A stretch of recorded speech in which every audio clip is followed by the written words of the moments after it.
I had this weird thought lately, which was, which manga publisher do I like the most? So I tried to find out.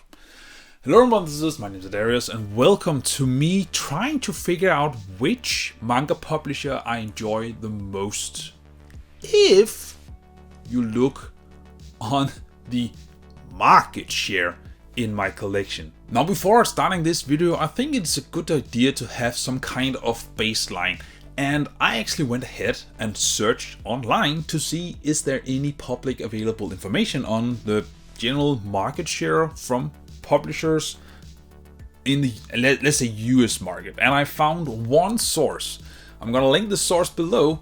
The validity of that source, I do not know. But it was a nice jumping off point. So here you can actually see the market share as of 2022. Comes at no surprise that at 60% you have this. And I'm also assuming for the most of us, this is gonna be the majority of our collection because they are pretty often the ones who have the most series in print, so it makes sense. And then followed by Kodansha, Yen Press, and then 7C, so on, so on. And then Dark Horse at 4%, which baffled me. But yeah, I'm not gonna dwell too much, but I think it is a nice jumping off point. So, without further ado, let's take a look. So the way I'm gonna do this is that I am just gonna go by the publisher I have the least amount of, and then move my way up the ladder. So, on last place, we have 7Cs, because I only have this series from 7Cs, which is Colorless. And Colorless has 7 volumes in it, which is roughly 0.9% of my entire collection. Now, I also thought it would be a fun idea, at least for me, to kind of put the publishers in a tier system. So for 7Cs, I'm just gonna put it in C tier, mostly because I've read this series and I think it's fantastic. It is solid, it is enjoyable, it does a very new thing with this premise. Nothing wrong with it, just solid C tier. Moving on. And next up, with 18 volumes, we have Vertical, which is also not that surprising really, because I only have 2 series from Vertical. I have Blame in the 6th Mastered Edition, and I have Gundam the Orion in this hardback edition. And that's it. And these 18 volumes totals roughly 2.3% of my collection. Because again, it's not that much. I'm gonna have to give Vertical a solid A tier because the quality of the volumes, at least the ones I own, are top notch. Could be better, but it is definitely solid. So that is Vertical. What else do I have? I actually didn't know that these guys were doing mangas until I actually got the first volume. I thought they only did Final Fantasy games. I'm talking about Square Comics. They also do mangas. I mean, they have a wide business model, I guess. But I have in total 20 volumes, which is the Soul Eater series and its spin-off Soul Eater Not, in this high quality perfect edition. I love this edition, but 20 volumes is not a lot to go off, so I'm gonna give them also a solid A tier. And 20 volumes is 2.6% of my collection. We are slowly climbing up there, but I guarantee it's gonna increase a lot faster as we move further down the list. But talking about 20 volumes, we have Yen Press, because I also have 20 volumes of those. And fun fact, the majority of those volumes, 11 of them, is not even manga. It is a manhwa.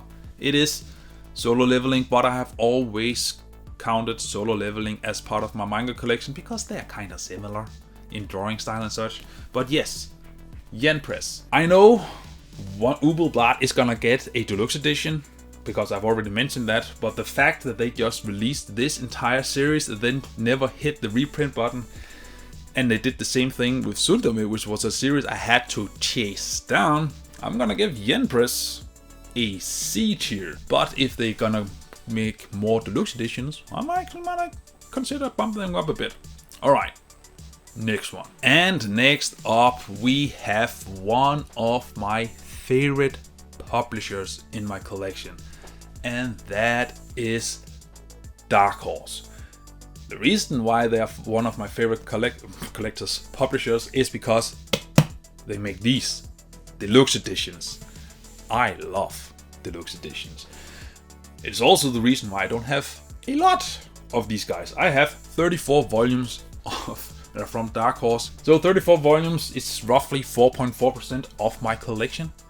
But consider that I have 3 volumes that is in paperback and 31 that is in deluxe editions, and considering how they keep creating new series that gets the deluxe edition treatment, I have no choice but to give Dark Horse the S tier.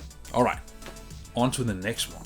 And next up, we're gonna jump up a lot because we have Kodansha, and I have 74 volumes of these guys. So 74 volumes is roughly 9.5%, which again, 9.5%. It doesn't sound like much, but again, gonna get to it. So with that in mind, and with the versatility of their mangas that they actually publishes, I'm gonna have to give them B tier. If they continue to create more deluxe editions, I'm gonna actually have to bump them up a bit. But otherwise, it's gonna be a solid B tier. B tier is not bad.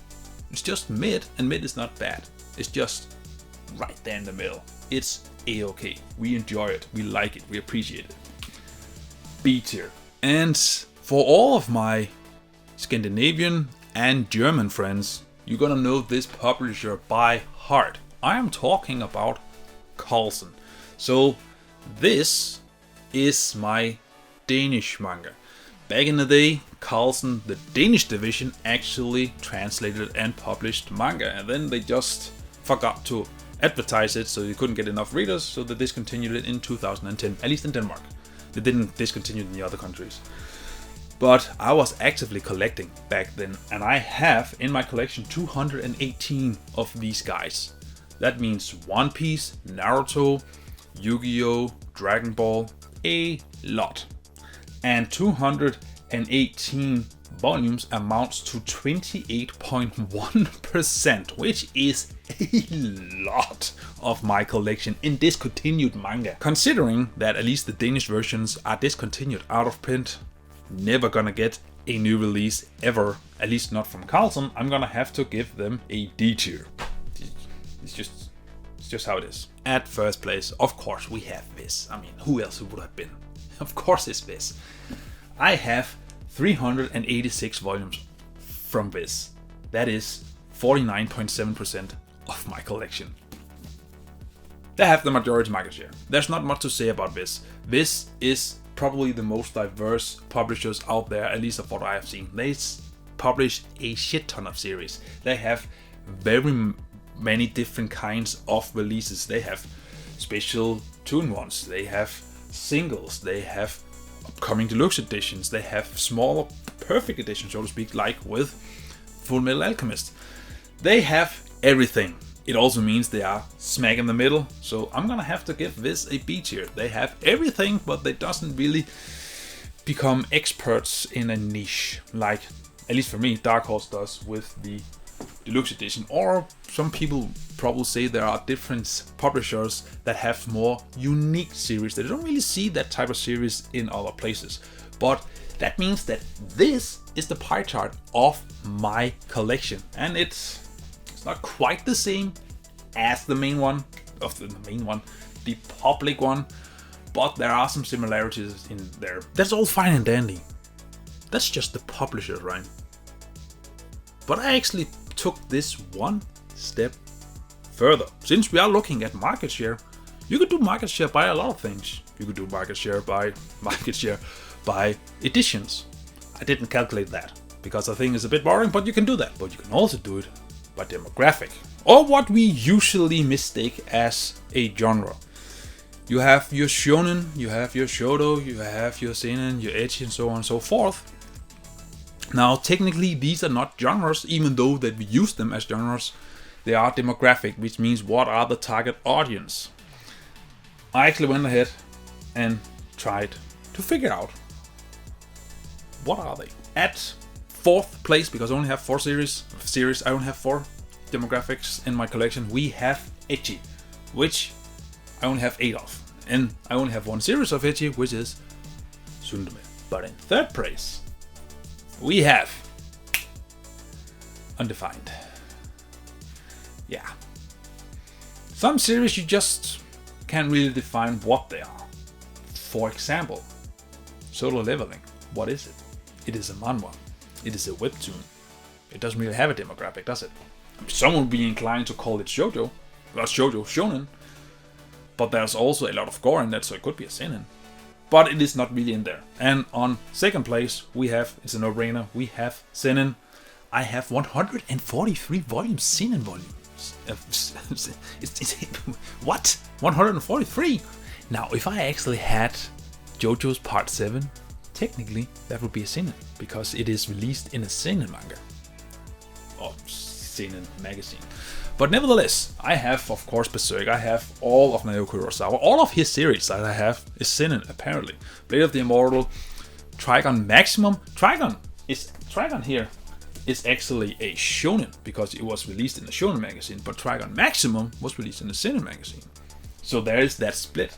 And then, I mean, this is no surprise. At 1st place, you have shonen, 612 volumes. Because of course it is. It's what I own most of.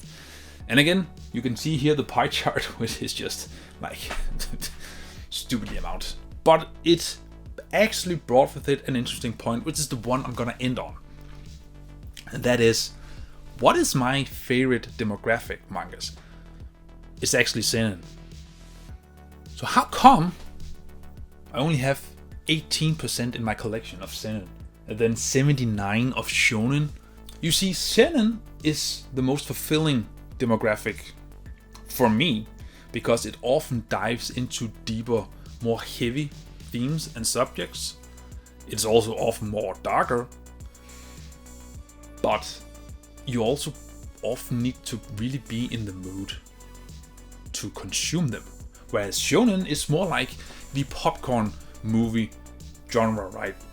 You can smack on most of MCU movies, or Die Hard movies, or Home Alone movies, or Jurassic Park movies, or whatever. It doesn't have to be that deep, it just have to be entertaining, without much thought. You can see those any day. They're probably not your favorite movies, but you can see those any day. But a objectively better movie, like Saving Private Ryan, Schindler's List, Shawshank Redemption, others that I'm forgetting right now, but there's a lot of those. You don't necessarily put them on all the time. You're not just sitting down and going, I'm gonna watch Oppenheimer today. Yeah, you're just gonna do it. Just gonna pop it in. You have to be in the mood, even though you might find those movies to be your favorites. It's not gonna mean you're gonna watch them every day. You have to be in the mood, and that's how I see seinen. I have to be in the mood for it, but when I'm in the mood for it, I get more out of it. Where if I just want to get some entertainment, I just read shonen, because it's popcorn flicks, basically. I am of course simplifying this a lot, but I'm pretty sure if I have to guess, because it's not a conscious choice, but if I have to guess, that would be the reason. So yes, that is my video of market share of my collection. I don't know how to actually name this video theme, but there it is. So here's my question for you. What is the market share of your collection? Be it demographic, be it publisher, be it editions, whatever it is. I'm looking very much forward to see if yours is gonna match mine, be it demographic or being it publishers. Do they look like this, or are they completely different? However it is, comment on your thoughts. Guys, till see you in the next video. Just remember to stay awesome. See ya.